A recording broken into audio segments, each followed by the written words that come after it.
இன்றைக்கி லஞ்சுக்கு ரொம்ப சூப்பராக அவரைப்பருப்பு குழம்பு தான். இந்த குழம்பு எப்படி செய்கிறதுன்னு பார்க்கலாம். 1 கப் அவரைப்பருப்பு, கொஞ்சம் அவரைக்காய், அதுக்கு கொஞ்சம் தண்ணி ஊற்றி உப்பு போட்டு வேக வச்சுக்கணும். அதுக்கு மசாலா வறுத்து அரைக்கணும், அப்போ தான் டேஸ்ட்டாக இருக்கும். 1 ஸ்பூன் தனியா, ஜீரகம், மிளகு, 3 வரமிளகாய் தனியாக வறுத்து எடுத்து வச்சுக்கோங்க. அதுக்கு ஒரு வெங்காயம், கொஞ்சம் கருவேப்பிலை, 2 தக்காளி இதையும் வதக்கி அது கூட சேர்த்து அரைச்சிக்கணும். இப்போ எண்ணெய் ஊற்றி தாளிச்சிட்டு அது கூட வேக வச்ச அவரைப்பருப்பை சேர்த்து நல்லா வதக்கிக்கோங்க.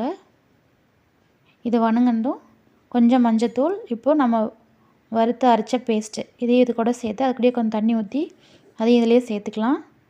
ரொம்ப சூப்பராக இருக்கும்.